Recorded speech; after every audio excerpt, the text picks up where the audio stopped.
টানা বৃষ্টিপাত ও উজান থেকে নেমে আসা পাহাড়ি ঢলে ফেনীর ফুলগাজী, পরশুরাম, ছাগলনাইয়া, দাগনভূঞা ও ফেনী সদর উপজেলার বিস্তীর্ণ নিম্নাঞ্চল ও নদী তীরবর্তী এলাকার বন্যার পানি কমতে শুরু করেছে। দৃশ্যমান হয়ে উঠছে ক্ষতচিহ্ন। সবচেয়ে বেশি ক্ষতিগ্রস্ত হই আমি। আর এখানে এই পুকুরটার ভিতরে যত মাছ ছিল, মানে অত্র এলাকার সম্পূর্ণ মাছগুলো তলে যায়। সরকারের বাঁধ মেরামত না করা পর্যন্ত দেশের এই ফেনীর কখনো উন্নতি হইতে পারবে না।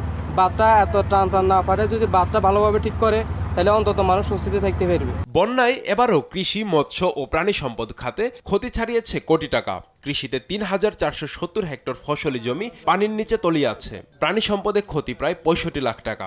জেলার ৬টি উপজেলায় ২,৩৩০টি পুকুর, দিঘি ও খামার ভেসে যাওয়ায় ক্ষতি হয়েছে ৮,৭১,০০,০০০ টাকা। আমাদের মৎস্য ডিপার্টমেন্টের ক্ষয়ক্ষতির একটি প্রাথমিক তালিকাও আমরা পেয়েছি। প্রাণী সম্পদে প্রায় ৬৫ লক্ষ টাকার ক্ষয়ক্ষতির একটি প্রাথমিক হিসেব আমরা পেয়েছি। এর বাইরে আমাদের কৃষি ডিপার্টমেন্টের প্রায় ৩,৫০০ হেক্টর জমির ফসলি জমির ফসল ক্ষতিগ্রস্ত হয়েছে।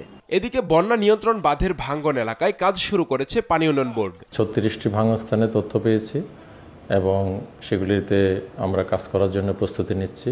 আমরা প্রকৃত ক্ষয়ক্ষতি নিরূপণ করা গেলে আমরা জানাবো যে এটা মেরামত করতে কত টাকা লাগবে।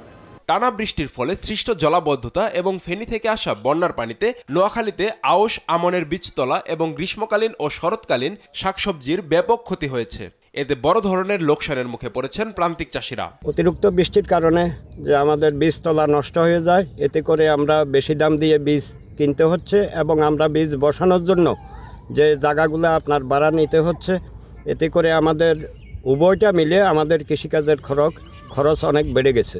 সার্বক্ষণিক মাঠ পর্যায়ে থেকে কৃষকদের ফসল যাতে রক্ষা করা যায় এ বিষয়ে তাদেরকে পরামর্শ দিয়ে যাচ্ছেন কৃষি বিভাগ। আমাদের সর্বস্তরের আমাদের কর্মকর্তা কর্মচারীরা একদম মাঠ পর্যায়ে কৃষকদের পাশে থেকে সার্বক্ষণিকভাবে ফসল যাতে এই দুর্যোগপূর্ণ পরিবেশে ফসল যাতে রক্ষা করা যায় সে ব্যাপারে কৃষকদের পরামর্শ দিচ্ছে। বন্যার ক্ষতি কাটিয়ে উঠতে সরকারের সহায়তা চান দুর্গতরা।